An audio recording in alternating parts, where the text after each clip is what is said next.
sky over the Atlantic, the vast air ocean that must have stretched endlessly for Columbus when he sailed from Europe to America a few hundred years ago in over 2 long months. The same air ocean over the Atlantic probably did not seem as endless to Charles A. Lindbergh when he flew from New York to Paris some 30 years ago. But still, it took over 33 lonely hours.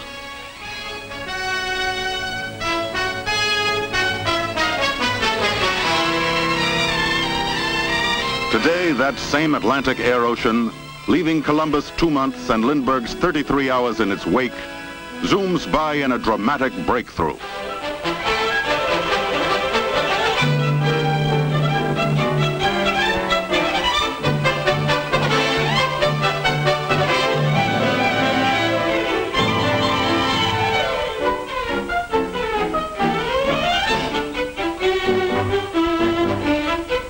The year 1954 marked an historic event in the history of aviation.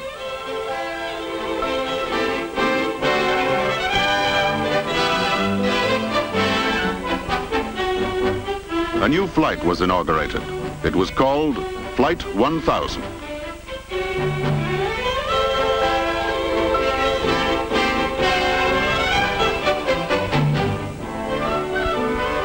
There was nothing unusual about airport operations before Flight 1000's takeoff.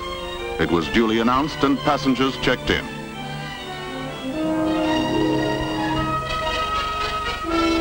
Flight 1000's destination, London. Luggage was prepared for loading and all other routine pre-flight activities were taking place. 1000 seemed to be just another flight to London, in all respects except that its passenger list was twice as large as on ordinary trips.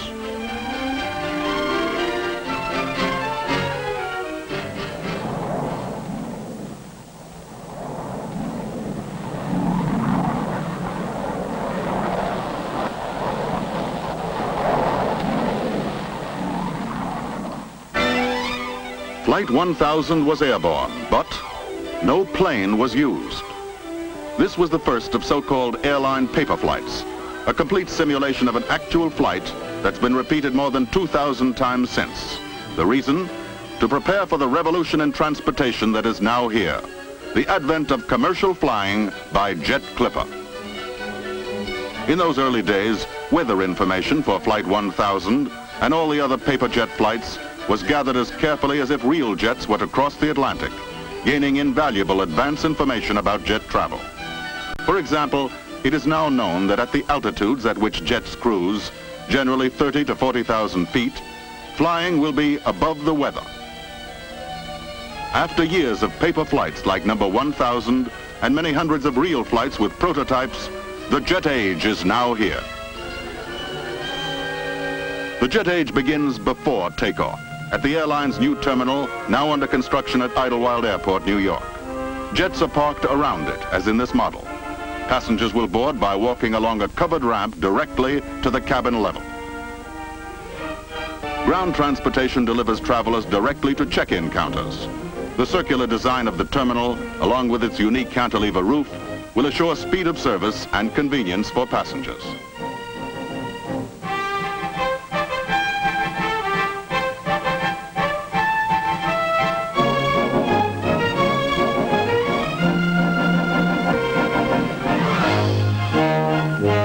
This is it, the first American commercial jet capable of economical transatlantic service, the Boeing 707 Jet Clipper.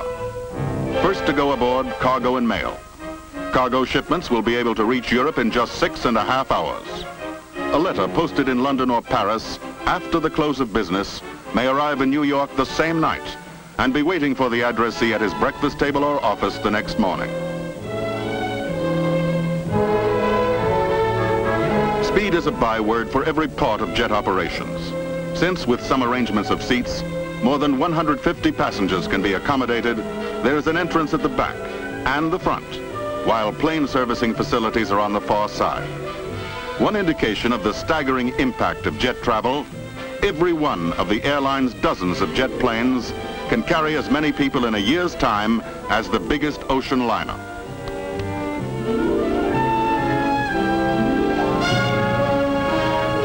Last item aboard, the purser's briefcase, containing log, manifest, and other necessary documents.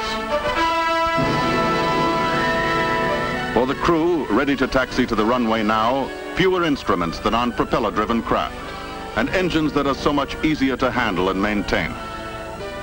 The magnificent new jet, with a wing spread that's bigger than the entire distance of the Wright brothers' first flight.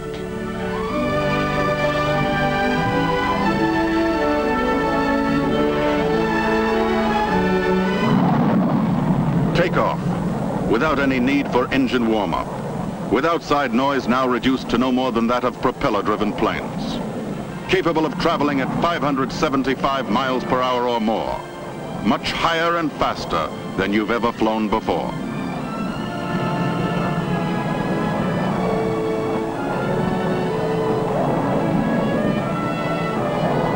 The first passenger jet clipper to fly the Atlantic.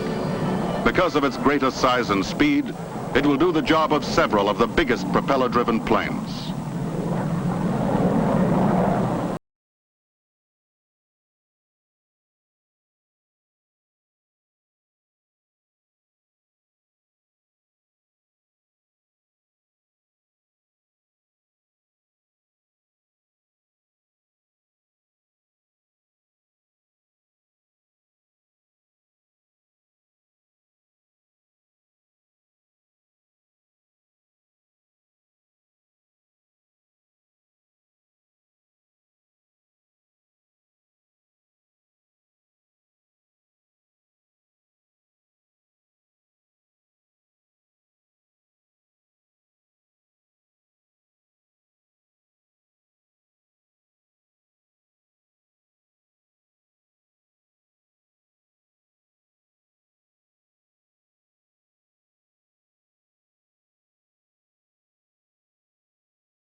I won't be speaking to you again, as we'll be in our landing pattern over London in the next few minutes.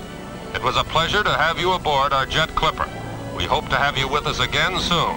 Thank you.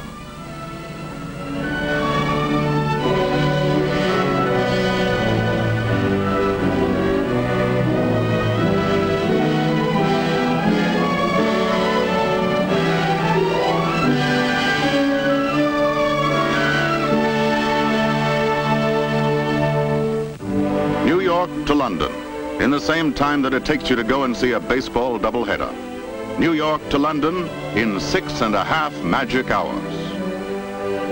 It all goes so fast now, and it's so comfortable that you feel as if you hadn't traveled at all. Many hours gained and no sleep lost.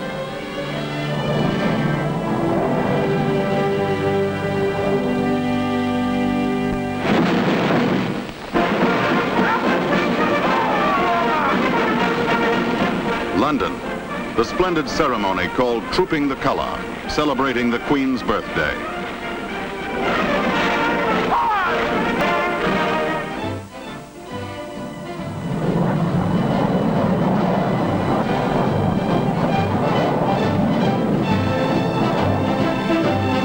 New York to Paris, 7 hours, only 30 minutes longer than to London. With extra hours to do what you want to do in a leisurely way.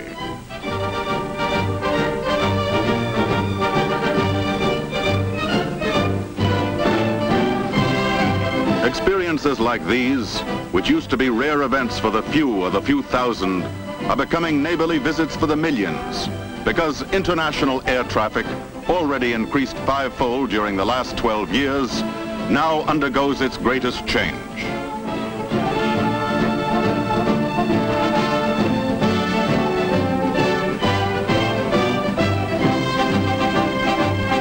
Jet speeds will help to accomplish one of man's long-sought goals, an easy interchange of peoples throughout the world. Transoceanic flights now become short hops, 6.5 magic hours to Europe.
Every second of every day, an average of 5 airplanes are taking off or landing somewhere in these United States.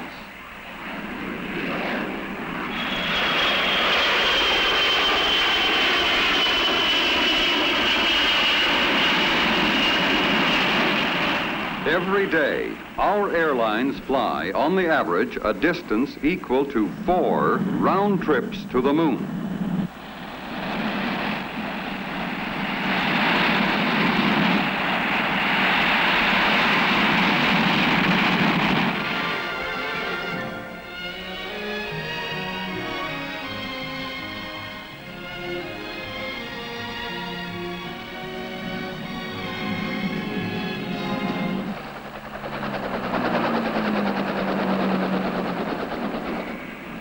Air cargo aircraft annually carry 500 million pounds of freight in and out of one large airport.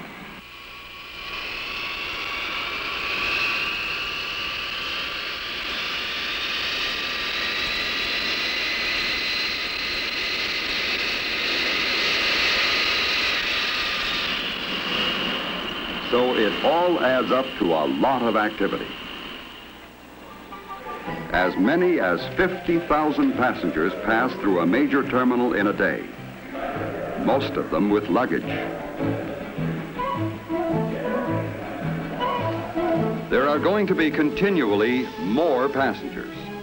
These passengers are going to fly more miles, and they are going to fly them faster.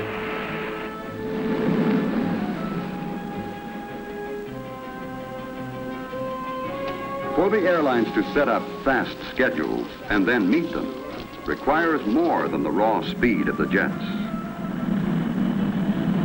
For you to have breakfast in New York and then be in Los Angeles in time for a second breakfast involves a lot more than the flying time from coast to coast.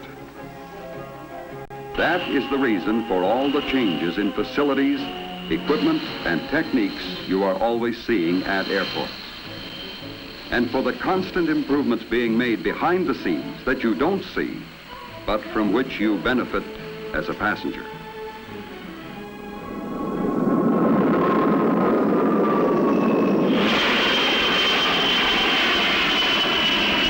Each flight consists of innumerable, seemingly unrelated items, people, and activities that must be brought together for a temporary but specific purpose. How is it possible to coordinate all that is required for a flight? For flight after flight, day after day, and still to include provision for last-minute changes? May I help you? I'm booked for 7:30. Is there any chance of getting out earlier? Be glad to check for you, Mr. Thompson. Hello. Do we have any space on Flight 210 to Los Angeles? Thank you. I can book you on a 3 o'clock departure for Los Angeles, sir. Oh, good. All right, sir. To check your bag.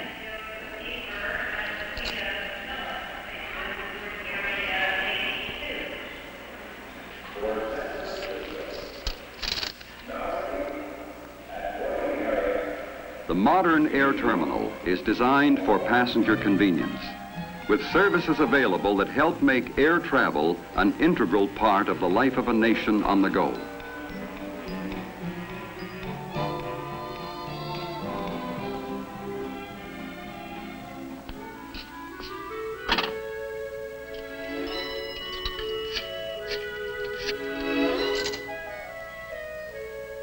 This is a credit card call.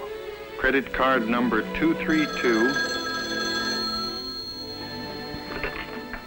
Hello? Is that you, Daddy? Can we come to the airport? Here's Mommy. Hi. Hi, honey. Well, we finished early, so I'll be home at 5 o'clock instead of 7:30. Flight 210 at 5 o'clock. Your son would like to talk to you. You got something for me? He's gone already. See you at 5. Bye-bye. In this fast-moving world we're living in, the telephone is a part of the immediate, direct, and personal communications required in the jet age.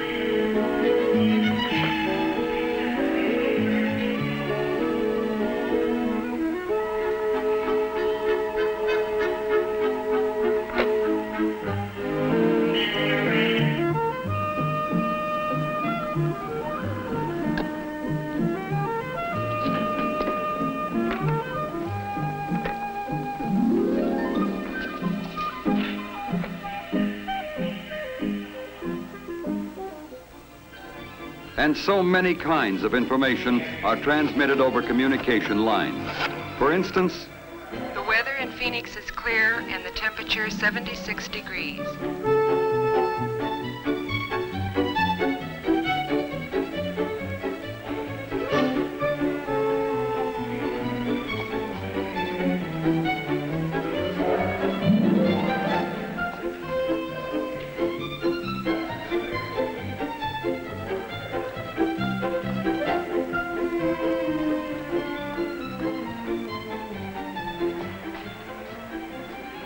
Hello. Good afternoon. Welcome aboard. Thanks very much. You're welcome. Good afternoon. Hello. Hi, Hello you're there. sitting in 2D? Yes, 2D. Take your coat, okay? And your briefcase goes Thanks. under the seat. Right. Okay? most of the communications at an airport are not by passengers, but for passengers by airline personnel. And most of these communications take place behind the scenes. It starts with when you ask about reservations. Your call may be to a centralized reservations office, which serves many cities, where it goes to the first available agent in the order in which it is received. For example, in making a reservation, you could dial a local airline reservations number in Washington, D.C., but telephone equipment would automatically switch your call to the airline's reservation center, such as this one in Charlotte, North Carolina.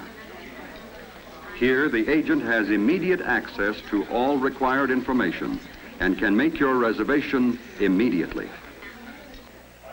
Or you may dial a local number in your city, talk to an agent in a local ticket office, and that agent will check with his airline's reservation center, which may be from a few miles to the length of the continent away. Telephones and telephone lines play an important part in making airline reservations. The airlines use high-speed computers to keep a record of future reservations. Your call is probably one of 10,000 to come into a reservation center that day. but the combination of computers and high-speed communications will give you an immediate answer. Another method. If you were to stop into a ticket office for flight information, say to Chicago or New York, or even around the world, the agent would put your request for a reservation into a console, which transmits it over the telephone lines to a centralized office.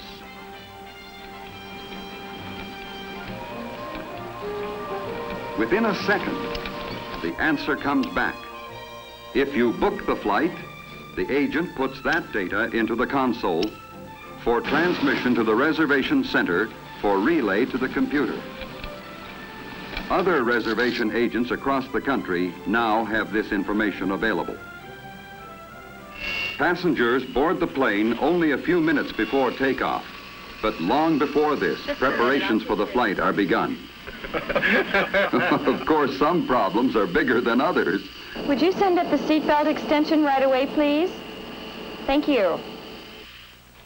Preparations center in the airline's dispatch office, which is the funnel toward which all other company operations, equipment scheduling, maintenance, crew scheduling, ground operations, and reservations are directed. Need information to schedule fuel load for Flight 210 to Los Angeles. What's the payload look like? Haven't any passengers booked. We're picking up considerable freight. We'll call you back as soon as we can. Before the flight, the passenger manifest comes in from reservations. Then, immediately after takeoff, the passenger total will be teletyped to all downline airports. The number of meals that are put on board is determined from the manifest. The flight captain has checked with the dispatcher and now looks over the weather reports and charts en route.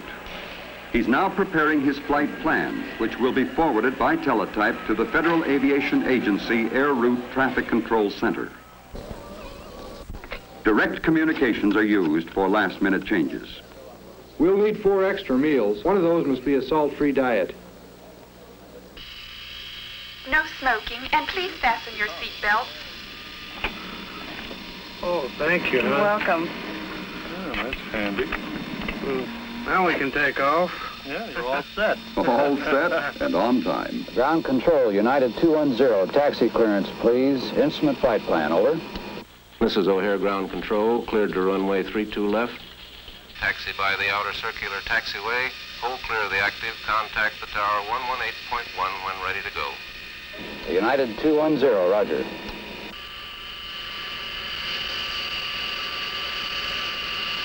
Flight 210, this is the tower. Have your air traffic control clearance. Are you ready to copy? United 210, go ahead.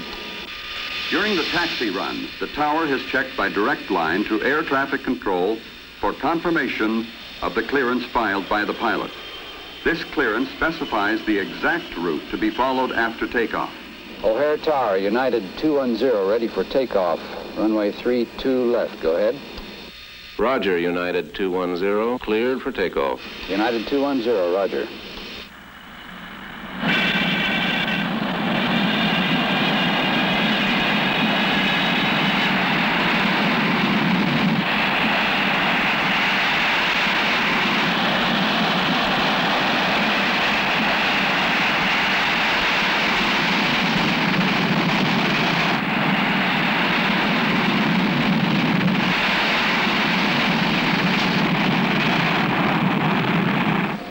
Takeoff is being monitored in the tower by radar departure traffic control of the Federal Aviation Agency.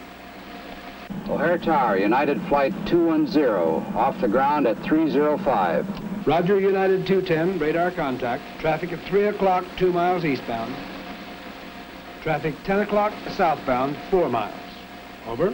Radar departure traffic control now gives United Flight 210 current position, heading to take, altitude assignment, and reporting instructions.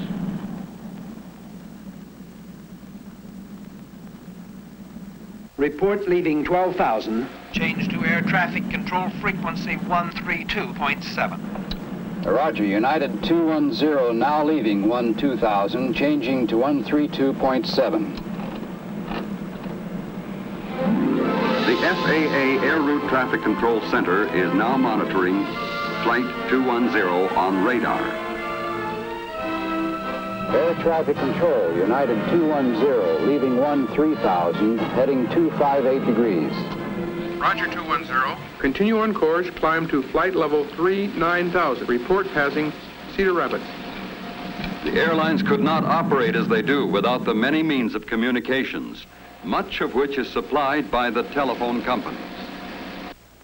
A large airport requires its own communication center to handle the behind-the-scenes activity.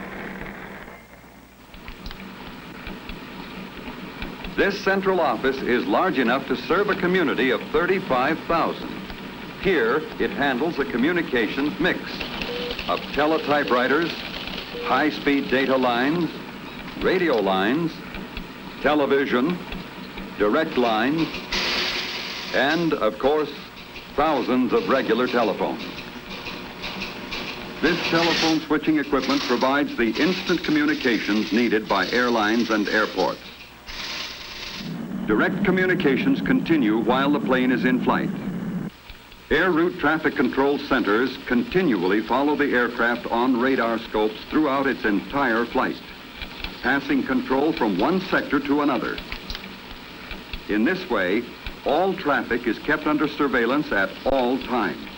Flight 210, contact Denver Center on frequency 133.5 now. Roger, United 210, changing to Denver Center, 133.5. The FAA controller keeps aircraft separated by time, distance, and altitude. In addition to direct and continuous contact with the controller by radio, a pilot receives reports at regular intervals from the Weather Bureau and also can talk directly to pilots of other aircraft in the area.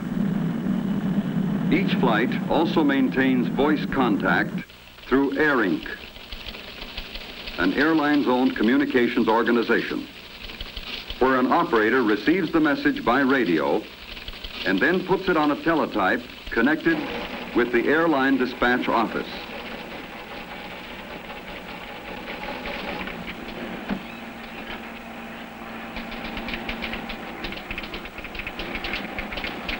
The information is entered on a flight progress chart and put into a computer where it is available for reservations and information agents throughout the airline system.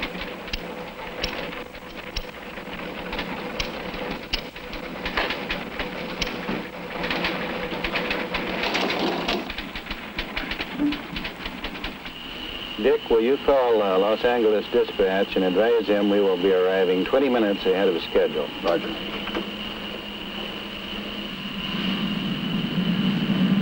At AirInc, a connection can be made for direct communication between the aircraft and the dispatch office.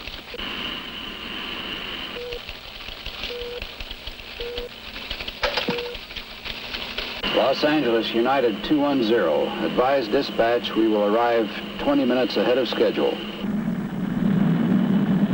Any change in flight plan would be discussed and then announced to the passengers. This is your captain speaking, ladies and gentlemen. We've been pretty fortunate with the air currents up here today, and we'll be landing Los Angeles 20 minutes ahead of schedule. Thank you. Almost as soon as the passengers find this out, the information is available half a continent away. Flight 210 is reported 20 minutes early. It is now scheduled to arrive at 4:35 p.m. Aviation has come a long way in a few years.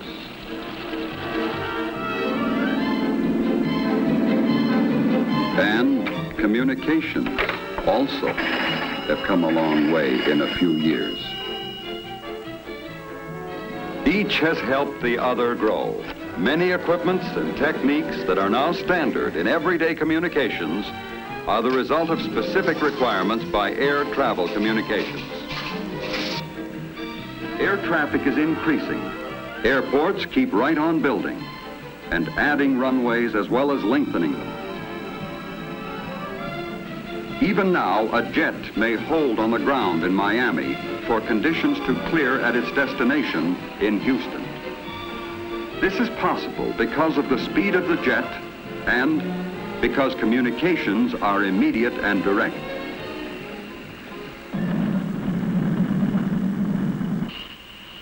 down, fan check. Los Angeles approach United 210, outer marker inbound. Roger, 210, cleared to land. United 210, clear to land.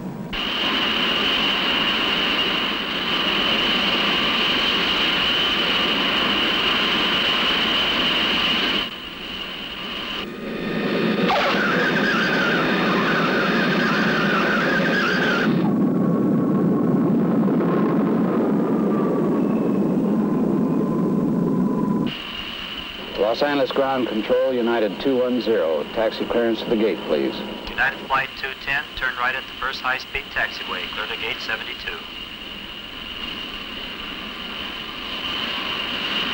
Flight 210 now arriving at gate 72. Is that Daddy? Yes. Come on, children. When you fly, there's a lot of talk by a lot of people about your trip.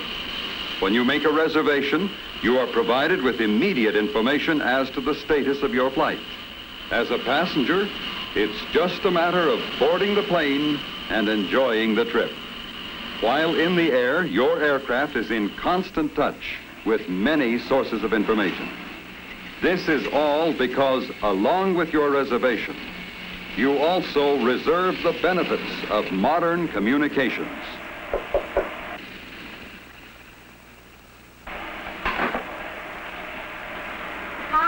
You're real early. We didn't have the usual headwinds today. And I love it. Have a date for dinner tonight. Well, that's fine for you, but my wife's going to pick me up, and I told her this plane wouldn't be here for, almost 30 minutes yet. She may surprise you. Wouldn't be the first time. Bye now. Bye. Thanks for a great trip. You're welcome, sir. Bye-bye. Goodbye now. That was a wonderful meal. Thank you. Come back again real soon. Thanks for being so nice. Good evening.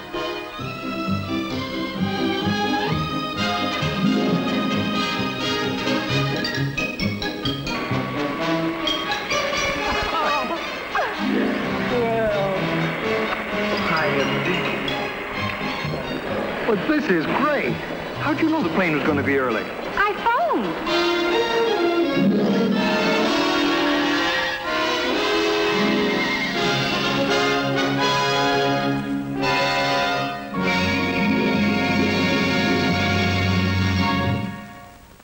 Interested me particularly. It came from a man I'd never heard of. I was sorry and I didn't open it, thinking I'd read it later. I didn't get to it until that night, just as my wife was putting the kids to bed.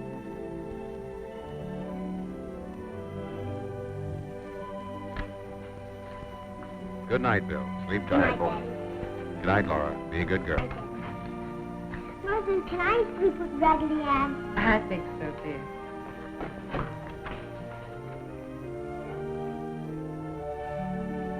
Well, the letter surprised me. It was from a passenger who'd once flown with me. He wrote telling me he'd enjoyed the experience. Wondered if I'd write him telling him how a big airline operated. I'm not a good correspondent, but anyhow, I decided to answer him. First, I told him I was the right. I'm just one of a team, sir, I wrote. People, each one of them contributing to every flight. I remember your flight, and I'd like to tell you, make a big commercial airline work. Maybe that'll help explain what I mean. I'll take my line across the United States, all the way to Bombay, India. First over weather flying. Pioneers, that'll give you an idea. Your flight from Los Angeles, California to New York showed airline teamwork and coordination. You telephoned for your ticket from your home in Los Angeles. Our office received your order, made sure that the flight you wanted was open, and sold you a ticket. Your order went to the message center and immediately was teletyped to our reservations service in Kansas City, where my crew would take over for the rest of the trip to New York.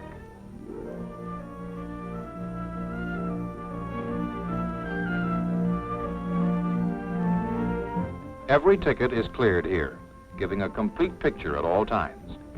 10 minutes after you'd ordered your ticket, your name was on its correct flight listing. You were all ready. You called for your ticket 2 days later at our Los Angeles office. Altogether, a pretty painless business. On your departure day, you checked in at the airport. Everything was ready. Your luggage checked aboard. Your traveling comfort in the hands of a smooth working team. That's a fine plane, that Constellation you flew in. They built her at Lockheed Aircraft in Burbank, California, using the engineering and production techniques that have made us successful in aviation. The Constellation is very costly. And once you've seen her come together at Lockheed, you know why. She winds up over 95 feet long, with a wingspan of 123 feet, with 10,000 horsepower, more than enough to pull 4 average railway trains. She weighs 107,000 pounds loaded. When she's finished, we pilots think we've got the slickest ship in the air. Before we ever see her, she's put through a series of exhaustive tests. Every part of her, from nose to tail, gets this treatment. The reason is a word we live by in the airline business. That word is safety. Well, that's the story of your airplane. Now to get back to your flight. You got off on schedule and headed for Kansas City, 5 hours and 10 minutes away. Your pilot and I were old friends. After a couple of hours aloft, you had luncheon. And I think you'll agree with me that the meal compared very favorably with that served by a good restaurant anywhere. Which brings up the food story, one we're pretty proud of. We've done a lot of pioneering here, too. In our Kansas City test kitchen, we're always working on recipes, procedures, and equipment, giving food for thought to food for flying.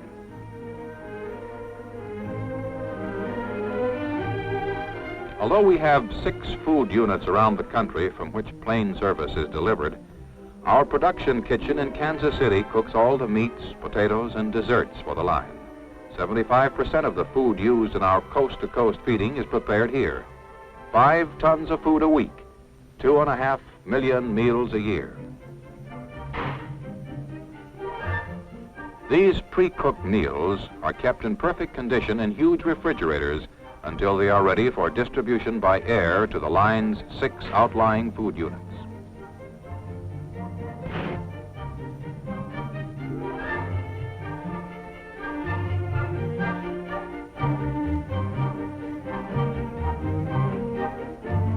Each unit restores its own food in special ovens.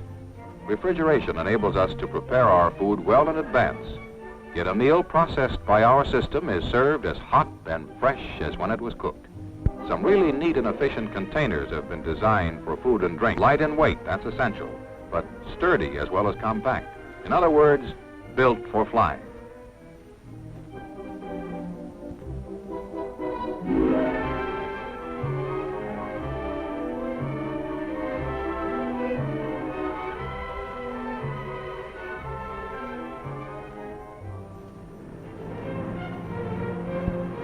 When a plane lands, one of the first things we do is to remove the used service and put in the fresh service, whether it be another meal, a snack, or simply a beverage.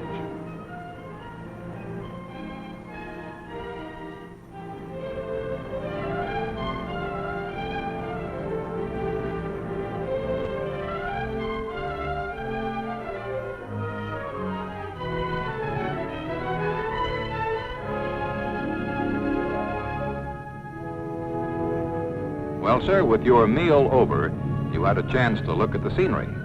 It's pretty spectacular on that Los Angeles to Kansas City run, particularly the Grand Canyon of the Colorado.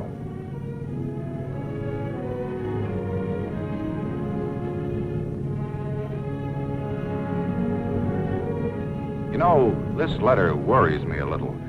Are you getting enough behind-the-scenes stuff?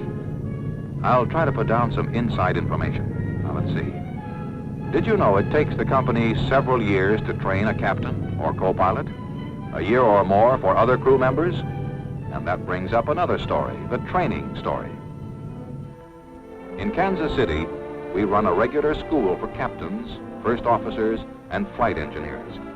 We not only teach new personnel how to fly for us, but keep our old employees abreast of new developments that are always popping up in aviation. One of the things that makes our business kind of fascinating.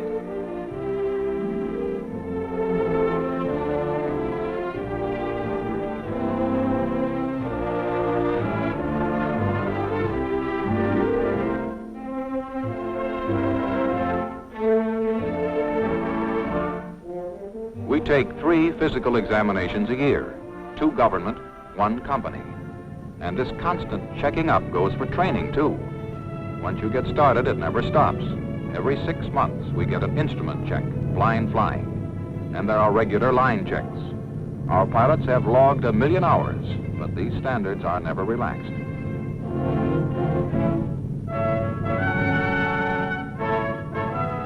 Now for our crew, the crew that picks you up at Kansas City, all fresh and rested, ready for the trip to New York. I'm captain, 18,000 hours flying with the line, been flying since 1933. There's my co-pilot,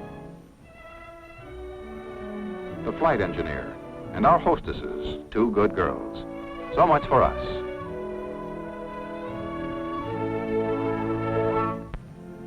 Now, while you were flying toward us from Los Angeles, here's what we were doing in Kansas City. My co-pilot and I checked in at flight control, the operations boys. We talked over New York weather, ceiling 800 with a chance, but only a chance of lifting. We discussed fuel load and the 1,001 details that go into making ready for takeoff. On the average, we have 57 flights in the air every hour of the day. Operations watches them all.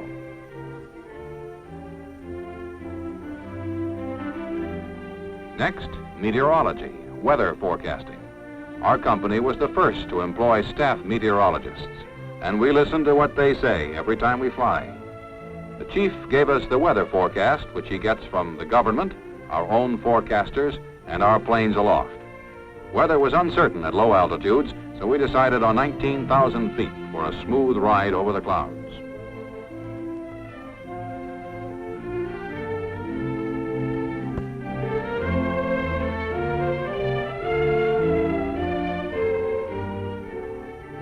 My co-pilot got busy with his bookkeeping. Our fuel order amounted to 4,000 gallons, enough to fly from Kansas City to New York and back again. We burn about 1 gallon a mile, 5 gallons a minute.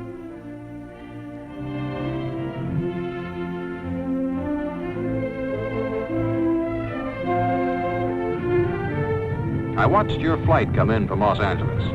It was right on time, too.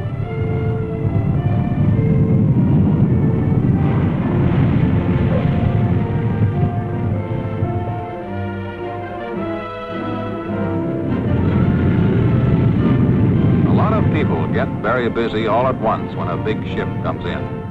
I've seen it 1,000 times, I suppose, but never get tired of watching it. Every man concerned has an important job to do, and it all contributes to the speed, comfort, and safety of your flight.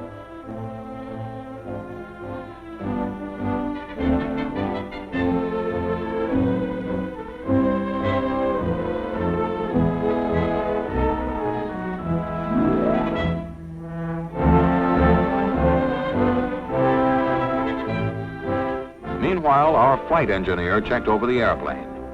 This is standard procedure. First, because he's trained to do the job. Second, because it's good practice to have it done by a man who's going to ride the airplane. These fellows are like doctors. They know where to look. And this checkup takes place every time one of our planes gets ready for departure.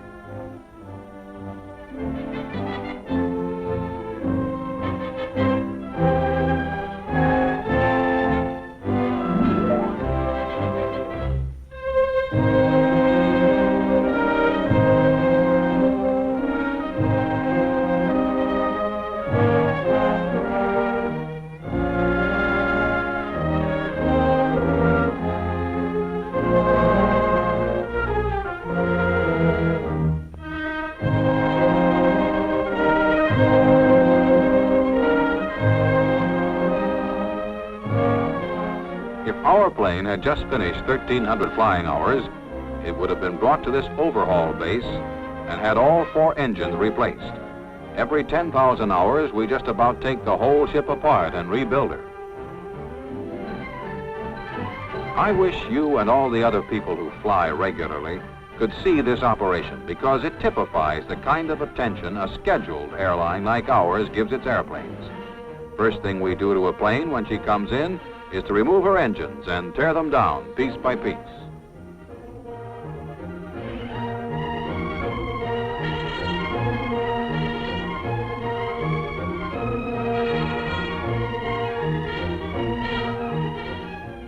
Each of the thousands of parts is then given an 8-hour cleaning in a chemical wash.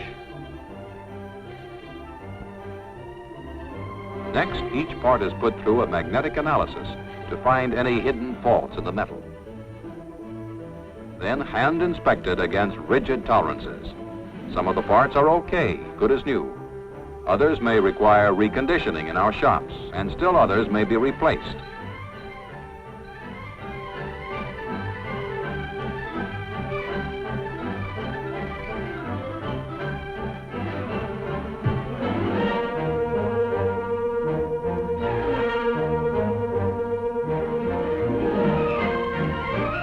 When the engine is reassembled, however, every part measures up. It's really like a new engine.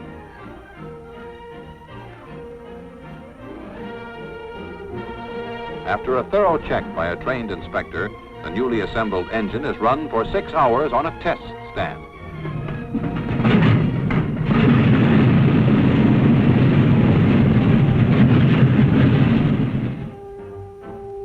Interiors are entirely renovated in our upholstery shop. They also replace any fabric-covered surfaces that need attention. Meanwhile, our sheet metal shop handles any work on the skin and fuel tanks of the ship. The base tests the airplane's radio equipment, every bit of it. It also rips out her entire electrical system and rebuilds it. Her instruments get a ride on an oscillating test machine, which goes through the most severe maneuvers an airplane could be subjected to.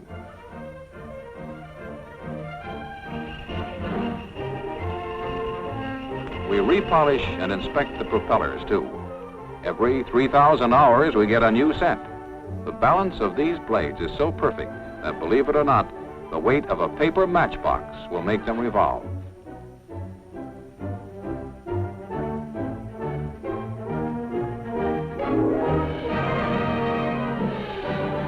Continuing maintenance means that a job like this, an operation which takes 4,500 man-hours, can be done in 6 days.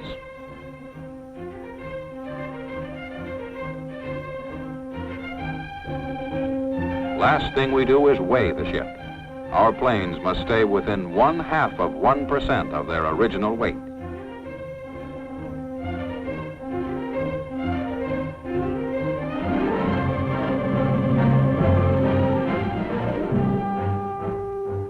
Well, it's nice to know that you've got that kind of a plane under you. Now to continue with your flight.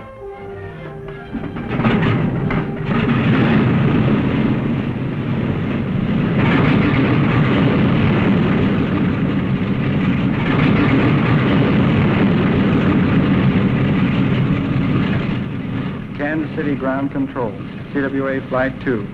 Request taxi clearance, IFR, New York. TWA Flight 2, runway 17, wind south, variable 5 to 10, north on taxi strip.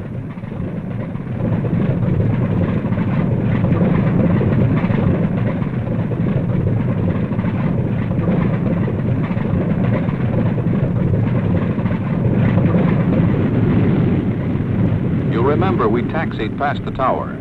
These boys are the traffic cops of the airport. Working with air route traffic control, they clear my flight plan and keep checking my progress all along the line.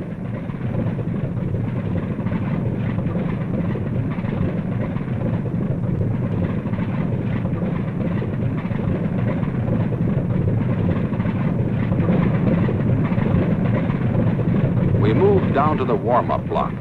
I suppose you've wondered why there's always a delay before takeoff. Well, here's what's going on up front. Flux gate compass. Directed. Vacuum. Check 2 to 4 inches. Directional gyros. Set and uncage. Trim tabs. Set. Takeoff flaps. Takeoff flaps. Pitot heaters. Check heaters. Control surfaces. Free and full travel. Engine instruments. Normal. Generators. On. Carburetor air. Cold. Propellers. Full and crease. Mixtures. Rich. Fuel pumps. On high. Airplane. Ready. Kansas City Tower. TWA Flight 2. Ready for takeoff. TWA 2, clear for takeoff.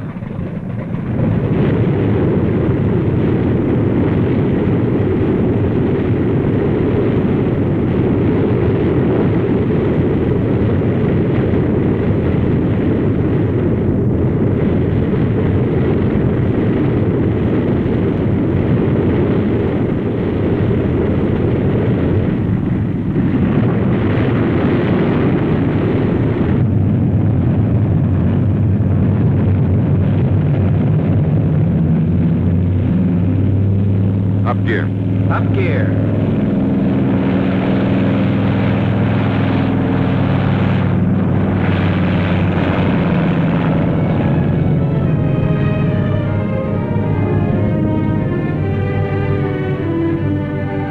We reached our altitude, and we couldn't see the ground. We didn't have to. Here's how we knew where we were all the way. First, we were on the beam, kept getting its signal. Second, automatic direction finder. The airway is marked with radio signposts. As we pass over each one, the needles swing and a marker light flashes on. Flight 2, Columbia 03, 19,000 visual on top, St. Louis 25. And that's the way it went all the way, 1,100 miles.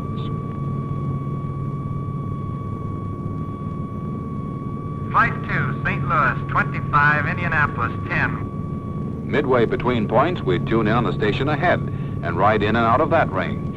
Flight 2, Indianapolis 10, Columbus 4747. Flight 2, Columbus 46, Pittsburgh 1717. Flight 2, Pittsburgh 18, Allentown 1111. Flight 2, Allentown 11, LaGuardia 3535. As we neared our destination, we picked up another navigational aid. This was ILS, Instrument Landing System. It gave us direction and glide, while radio markers told us our distance from the airport.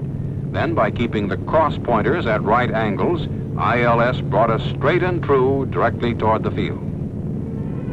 We fastened our seatbelts, got ready to land.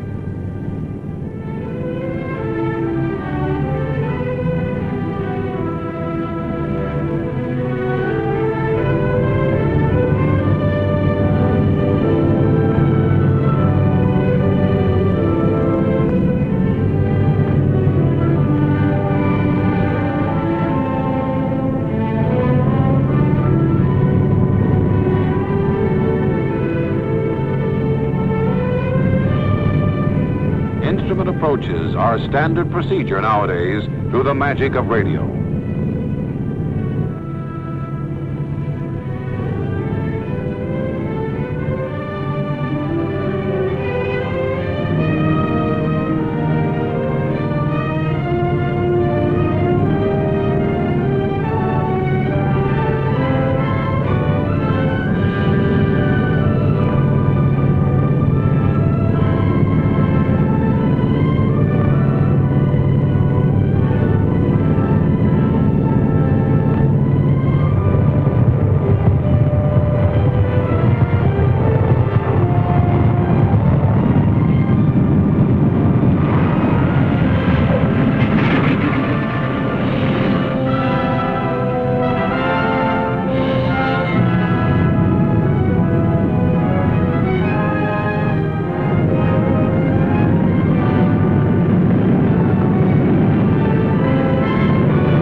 that's the story.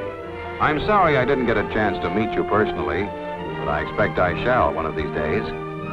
In closing, let me say to you, one of our 2 million passengers, thanks a lot from me, just one of the 12,000 people who helped run the airline that brought you home safely, comfortably, on time.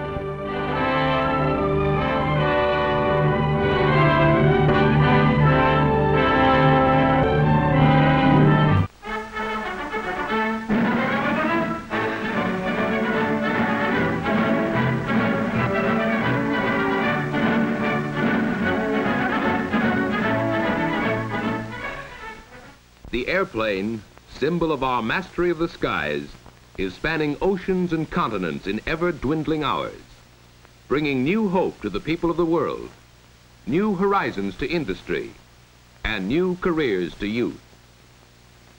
For air transportation has proved itself a vital factor in the social and economic life of modern civilization. It is a rapidly expanding industry embracing many trades and professions, an industry employing thousands of persons. For example, to keep each airliner in the air today, over 100 workers are needed on the ground. Many of these are engaged in office work. Of this number, the reservations department comprises a specialized group. It is here that flight schedules, rates, reservations, and related subjects are communicated directly to the public by telephone. The work is interesting, but requires tact, sales ability, and a pleasant, well-modulated voice. Another reservations job is at the ticket counter. Here, however, the duties include the actual issuing of tickets through direct personal contact with the public. As in many departments, the work is handled in shifts, for around-the-clock service characterizes the industry. Passengers for TWA flight 928 may not board their plane for new... The welfare of the passenger is of paramount importance. To care for his needs, men known as transportation agents are employed. Well trained in government and airline regulations, they have often gained their experience in previous jobs such as cargo agent, reservations representative, or similar work. Through on-the-job training, they learn how to prepare flight movement reports and coordinate the dispatching of passengers, mail, baggage, and freight. Transportation agents also contribute to the safety of the airline operations by determining the proper weight distribution of cargo. The operation of an airline requires countless messages in order to coordinate all departments. This is generally done by teletype and radio. Many of the teletypists are women, a large number of whom obtain their training in commercial schools. Accuracy and speed, as well as a knowledge of airline codes, is necessary. Although important, their work does not require the extensive training demanded of the radio operator. In addition to operating, he must be able to maintain and repair radio and telephonic equipment. He must hold a radio telephone second-class license or better issued by the Federal Communications Commission. The radio operator keeps in close touch with planes in flight, advising them on such things as operational details and weather conditions. Using weather balloons and various recording devices, the United States Weather Bureau gathers nationwide climatic information and sends it via teletype to airlines throughout the country. The information is then charted, analyzed, and interpreted into weather forecasts by the airline's meteorological department. This work requires specialized college training and unusual accuracy in judgments. But the key figure in all flight operations is the flight superintendent. He is the man who decides whether the planes will fly or not. He releases all planes on his division, follows their progress in the air, and keeps the captains or pilots advised of conditions affecting their flight. The flight superintendent, together with the captain, plans each flight in detail. This exacting work calls for a pilot who is also a qualified dispatcher, certificated by the Civil Aeronautics Authority. In addition, he must have an accurate knowledge of communication facilities. His responsibility is great, for he coordinates all flight operations to achieve these objectives: safe, swift, and dependable air transportation. But the safety of operations also depends upon the proper maintenance of planes. For this reason, many skilled mechanics must be employed. Their work is highly specialized, and those who direct or supervise such work must hold a federal government certificate and rating depending upon the type of work they do. For example, mechanics qualified to supervise work on general maintenance, including dismantling, welding, or fabricating, must hold what is called an A, or aircraft certificate. Others, who supervise and approve engine work only, are required by the Civil Aeronautics Authority to hold an E, or engine certificate. But no matter what their chosen field may be, regular apprenticeship courses or equivalent technical schooling is required. However, planes need more than mechanical attention, for they must also be washed, cleaned, and polished. This general utility work calls for no special training and is done by fleet service helpers. Thus, only through regular and thorough maintenance can the airlines provide the service and schedules upon which the passengers depend. The arrival and departure of planes is regulated by dispatchers in the control tower. These men serve as traffic coordinators, keeping congestion at the field to a minimum. They are employed by the federal or local government and must hold a certificate which signifies their knowledge of air traffic regulations. For those young men who enjoy working out of doors in all kinds of weather, there are opportunities as ground crew members. Fast work in refueling and servicing of planes is required. Ground crewmen, as well as cargo handlers, need little training, but should be able to maintain simple records. Cargo handlers must know how to load cargo properly, according to its destination. In other words, what comes out first should be loaded last. Yes, there are many workers essential to air transportation, but throughout this number, the flying crew is perhaps the most colorful group of all. An important and familiar part of this crew is the smiling hostess or stewardess who anticipates the needs of every passenger. A hostess must be a person of charm as well as capability. To qualify on most airlines, she must be healthy, single, and between the ages of 21 and 28. She must be between 5 feet 2 and 5 feet 6 inches in height and of normal weight. Girls who are accepted receive special training in the rudiments of flight regulations, air routes, meteorology, and aeronautics. To be eligible, at least 1 year of college or 3 years of equivalent business experience is necessary. A knowledge of foreign languages is becoming a definite asset with increasing worldwide air routes. When the passengers are aboard, the ground crewmen clear away all service equipment in preparation for the takeoff.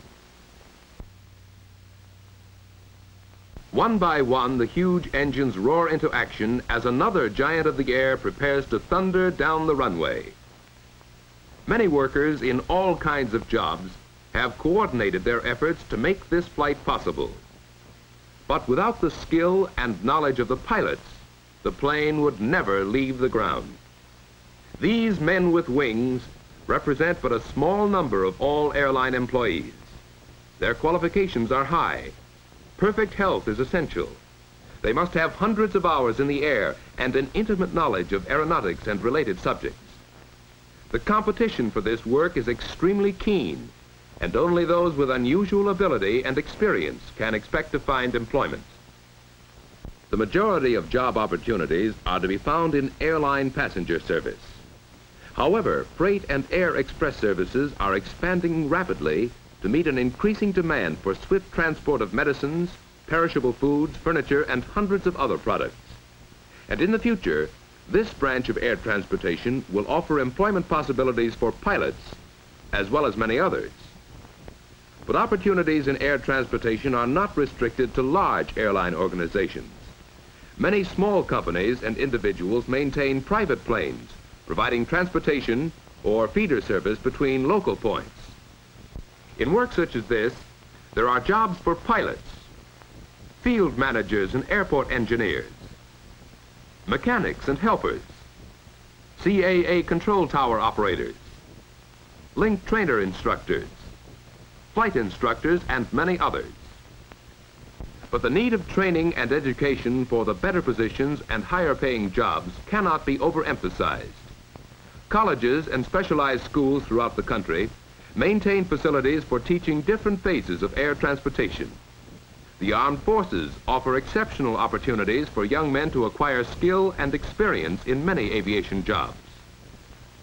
Technical books, trade magazines, and government publications provide current information and trends in air transportation. And airlines from coast to coast maintain training programs for all types of work vital to this expanding industry. But obtaining employment will not be easy. Competition for jobs is great, and the total number employed is comparatively small. However, the industry makes up for this by the variety of jobs it offers. Individual qualifications are a deciding factor. And if you want to learn and earn your living in a youthful and romantic industry, air transportation presents a challenge and an opportunity for your life work.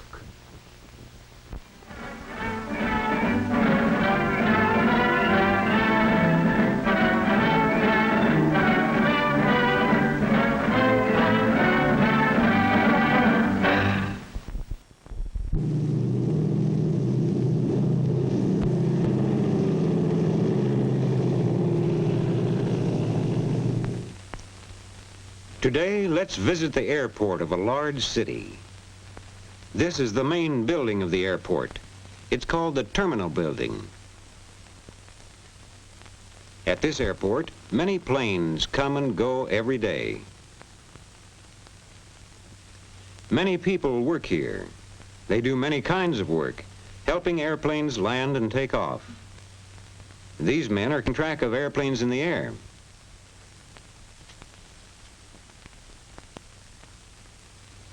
This radio man in the airport is talking to the pilot of a plane in the air. And here's the pilot. He's high in the air in his plane. His plane is about 10 minutes away from the airport. He can look down and see the tall buildings of the big city as his plane flies over it.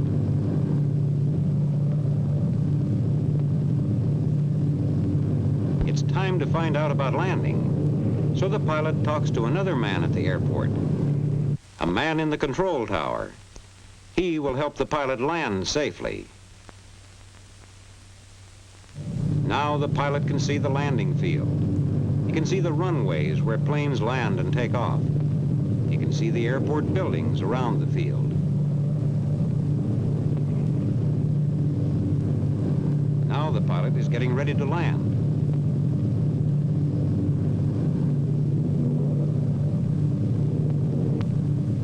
Here he comes. The runway is clear. The man in the control tower has seen to that. Our pilot brings his plane in to a smooth landing.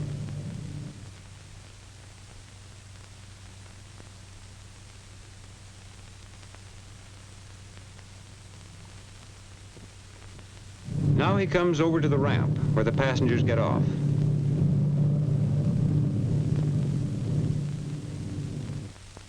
In this room at the airport, other passengers are waiting for planes. Here comes a man who wants to get the next plane flying west. A plane to the west, asks the ticket clerk. Yes, sir, we have one leaving at 2:20, flight 609. Just let me check to see if there's a seat left on that plane. To make sure, the ticket clerk phones to a clerk in another office. She looks to see how many people are listed for flight 609, and she finds there is one seat left.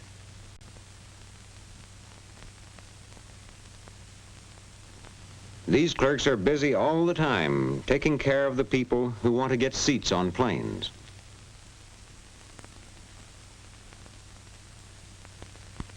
The ticket clerk reports that there is a seat on flight 609. Now the clerk makes out the ticket and says the plane will be ready soon. The plane is in one of the hangars where men work on the planes. And here is the plane for flight 609. Workmen are taking it out to the ramp. Let's see what has to be done before it takes off.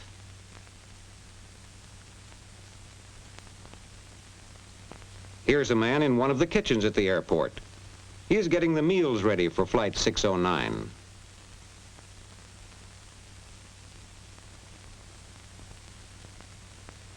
His helpers are busy placing the food on special trays.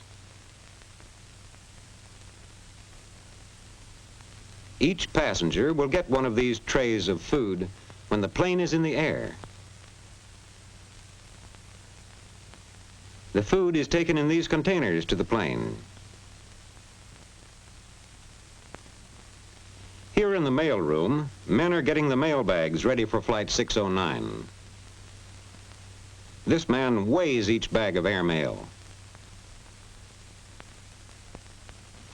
The passenger's baggage is carefully checked too.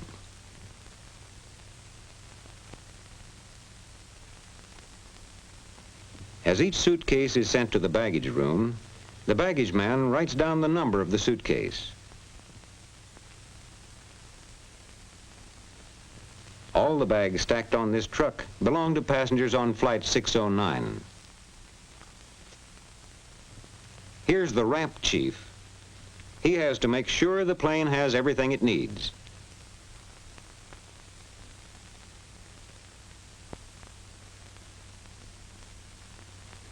The chief is telling the men who help him what has to be done before Flight 609 can leave.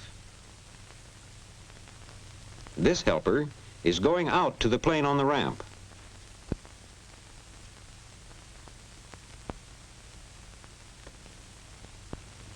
He watches the truck carrying out the containers filled with food trays.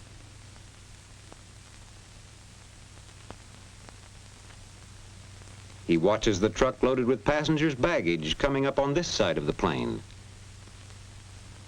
He sees that these men fill the gasoline tanks in the wings of the plane.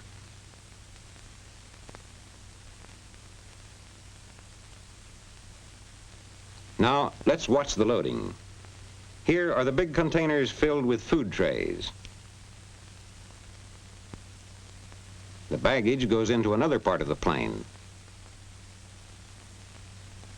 Here are the mail bags, bags of airmail. Announcing the departure of Flight 609, now loading at Gate 1. Flight 609, now loading at Gate 1. Have your tickets ready, please. Everything else is ready, and it's time for the passengers to get on the plane. The passengers are all aboard. Their baggage is loaded. Their meals are on the plane.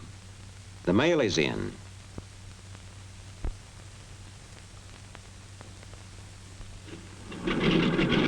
Up to the pilot goes a list of the passengers' names and a list of the baggage and mail bags.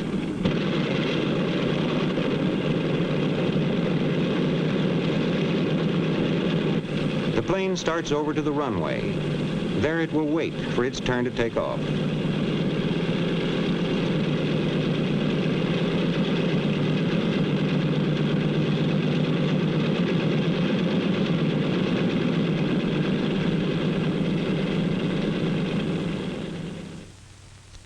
Private planes use this airport too. Over here is a little single-engine plane. But where's the pilot? Here he is at the Airport Weather Bureau. The weatherman is showing him maps that tell about the weather. The pilot is flying north. From these maps, he can tell what the weather is like between the airport and the city he's flying to. And the weather maps show him what kinds of winds there are high in the air.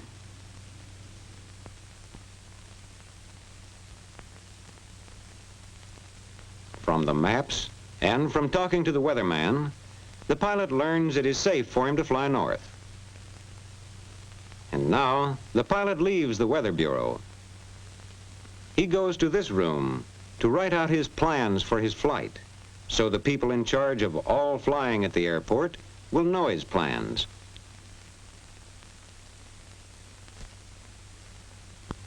He writes down his name and where he's starting from and where he's going.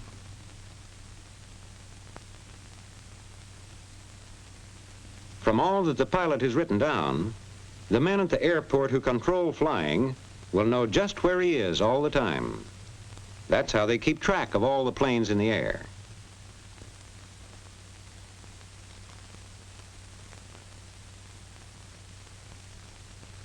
Now the pilot is ready for his flight north.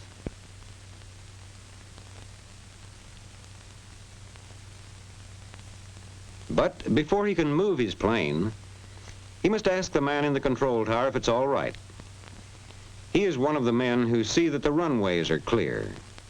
The man in the control tower tells the pilot he can go over to one of the runways.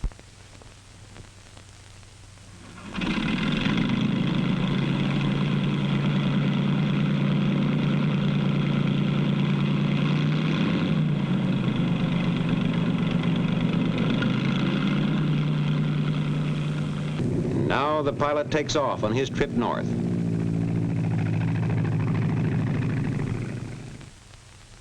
The airport is a busy place with many workers. These workers make it possible for pilots to bring in their planes, to have them taken care of on the ground, and to take off on flights to all parts of the world.